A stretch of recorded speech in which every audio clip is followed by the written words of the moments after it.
Hello, students. Welcome in the social science class.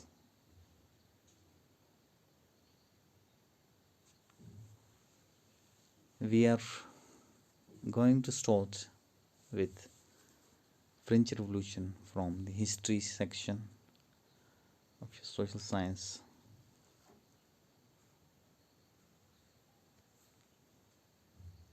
What French Revolution is, let's see.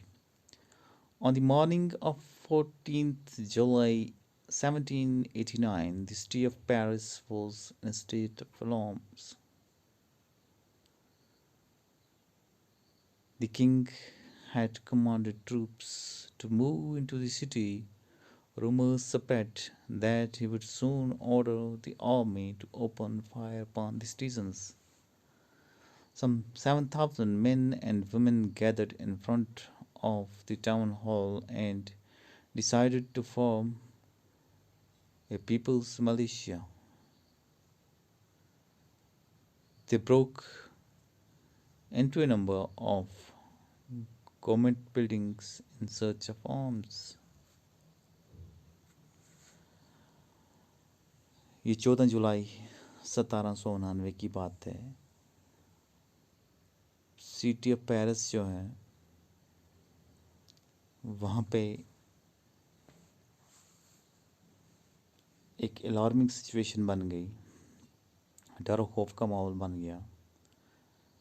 ये सोचा जा रहा था कि जो बादशाह है वो जल्दी अपने सिपाहियों को हुक्म देगा कि वो लोगों पे गोलियां चलाएं। ऐसी अफवाहें फैल रही थी कि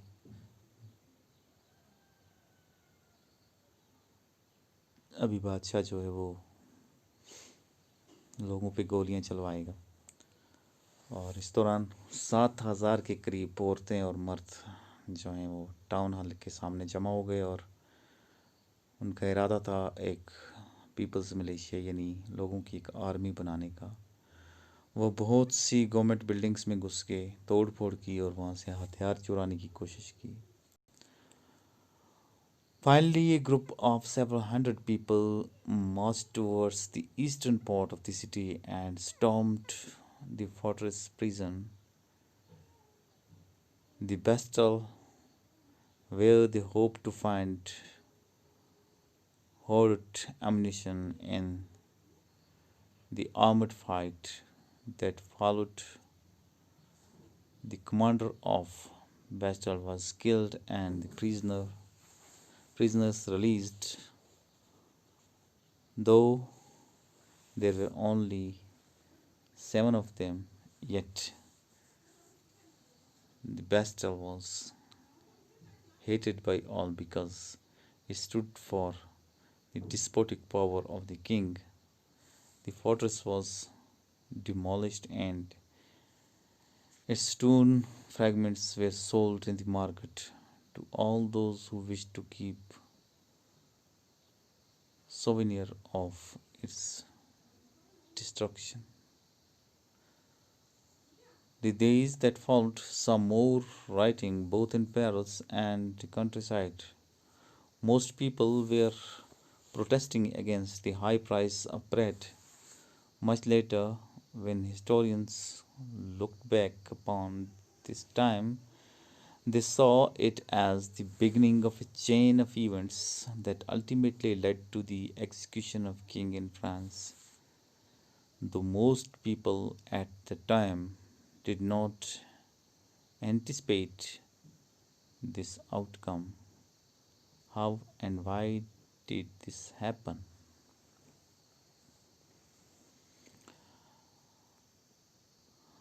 तो उसके बाद कुछ लोग जो हैं वो शहर के मशरक़ी इलाके की तरफ चले जाते हैं। वहाँ पे एक फोर्ट्रेस है, एक किला है जो कैदखाना है जिसके अंदर, जिसका नाम बेस्टल दिया गया है। और उनको उम्मीद थी कि वहाँ पे उनको जमा किया हुआ बारूद मिल जाएगा।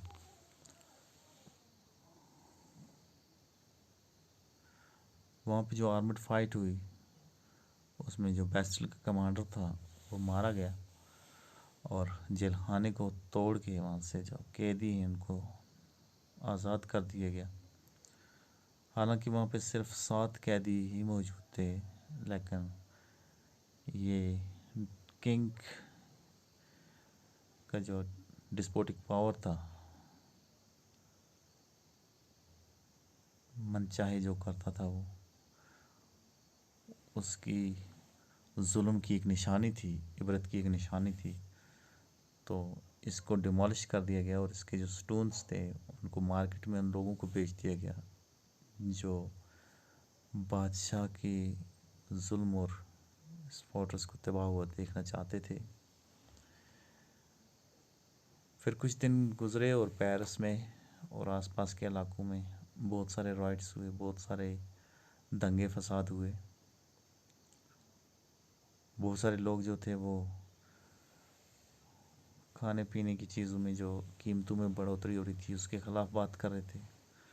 लेकिन बहुत बहुत वक्त के बाद जब जो हिस्टोरियंस हैं उन्होंने पीछे मुड़ के इस वक्त की तरफ देखा, उस वक्त की तरफ देखा, तो ये पता चला कि ये फ्रेंच रिवॉल्यूशन जो था ये एक चेन ऑफ इवेंट्स की वजह से हुआ था।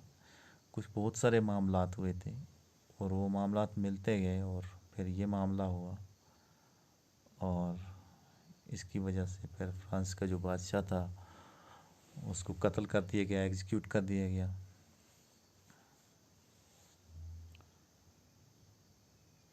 कैसे हुआ ये देखेंगे।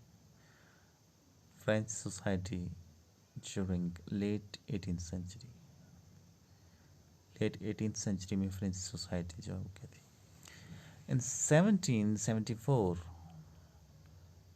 Louis VI of the Bourbon family of kings assassinated the throne of France. He was 20 years old and married to the Austrian princess Mary Antoinette. Upon his accession, the new king found an empty treasury. Long years of war had drained the financial resources of France. Added to this was the cost of maintaining an extravagant court at the immense place of Versailles under Louis VI. France helped the 13th American colonies to gain their independence from the common enemy, Britain. The war added more than $1 billion to a debt that had already risen to more than $2 billion. Lenders who gave the state credit now began to charge 10% interest on loans. So the French government was obliged to spend an increasing percentage of its budget on interest payments alone. To meet its regular expenses, such as the cost of maintaining an army, the court running government offices, or universities, the state was forced to increase taxes. Yet, even this measure would not have sufficed. French society in the 18th century was divided into 3 estates, and only members of third estate paid taxes.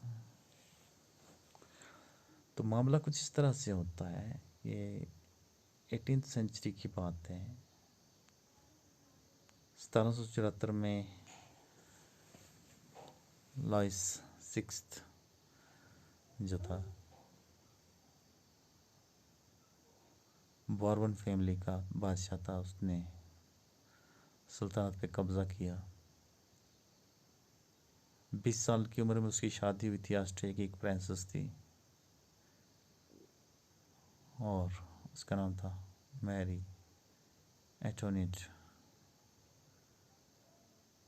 इस मौके पे जब नया बादशाह बना तो उसे ख़जाना खाली मिला था। क्योंकि बहुत साल जंगें चल रही थी, तो जंगों की वजह से जो ख़जाना आमरा था वो खाली हो चुका था।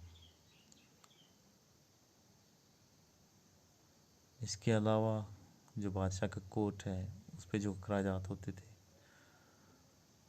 वो भी बड़े अखराजात थे। लॉइस 16 जो था उसके टाइम में 13 अमेरिकन कॉलोनीज जो थी उनको आज़ाद कराया गया, जो ब्रिटेन कॉमन में ब्रिटेन की तरफ से कॉलोनीज बनाई गई थी। और ये जंग जो हुई कॉलोनीज को आज़ाद करने के लिए, इसने और कर्जे का बोझ बढ़ा दिया मुल्क पे। 2 बिलियन लिवर्स से ऊपर हो गया और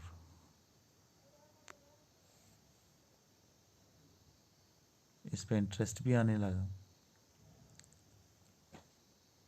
और फ्रेंच गवर्नमेंट जो थी उसको खर्चा चलाने के लिए सिर्फ जो कर्जे लिए हुए थे उस पे 10% इंटरेस्ट भी देना था। रेगुलर एक्सपेंसेस जो थे आर्मी के, बादशाह के, कोर्ट के, उनको चलाने के लिए मुल्क के पास, बादशाह के पास और कोई चारा नहीं था कि वो टैक्स बढ़ा दे। तो टैक्स बढ़ा दिए गए, लेकिन टैक्स कुछ इस तरह से बढ़े कि सोसाइटी जो थी, फ्रेंच सोसाइटी, वो उस वक्त 3 हिस्सों में बट गई, 3 स्टेट्स में बट गई। और सिर्फ तीसरी कैटेगरी वाले लोग जो थे उनको ही टैक्स देने थे। The Society of States was part of the feudal system that dated back to the Middle Ages.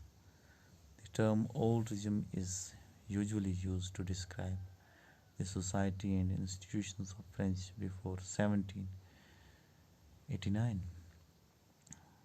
तो जो सोसाइटी, फ्यूडल सोसाइटी सिस्टम जो था वो मिडल एजेस का, उसको रेफ़र करने के लिए जो 1789 से पहले का जो मामला फ्रेंच में था उसको आज भी जिस नाम से पुकारा जाता है वो है old regime.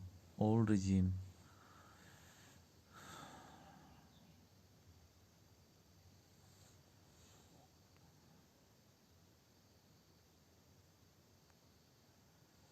Figure 2 shows how the system of states in French society was organized. Peasants made up about 90% of the population. However, only a small number of them owned the land they cultivated, but about 60% of the land was owned by nobles, the church, and other richer members of third estate. The members of the first two estates, that is, the clergy and the nobility, enjoyed certain privileges by birth. The most important of these was exemption from paying taxes to the state. The nobles further enjoyed feudal privileges. These include feudal dues, which they extracted from peasants. Peasants were obliged to render services to the lord, to work in his house and fields, to serve in the army, or to participate in the building roads. तो हमारे पास figure 2 जो है ये हमें बता रही है French state के बारे में। फ्रेंच स्टेट थी, इसमें 90% जो पॉपुलेशन जो थी पीजेंट्स की थी। ये देखिए आप, थर्ड स्टेट फर्स्ट स्टेट क्लर्की थी, दूसरी जो थी सेकंड स्टेट नोबिलिटी, पहले क्लर्की फिर नोबिलिटी, और थर्ड स्टेट जो थी वो थी big businessman, merchants, court officials, lawyers, peasants and artisans, और फिर small peasant, landless labourers, servants.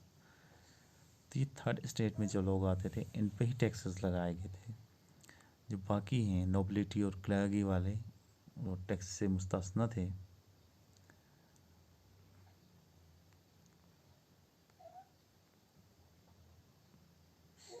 तो ये क्लर्की लोग और नोबिलिटी वाले जो थे, इनको हाई प्रिविलेजेस थे बाय बर्थ, ना कोई टैक्स था इनको, ना कोई और मामला था।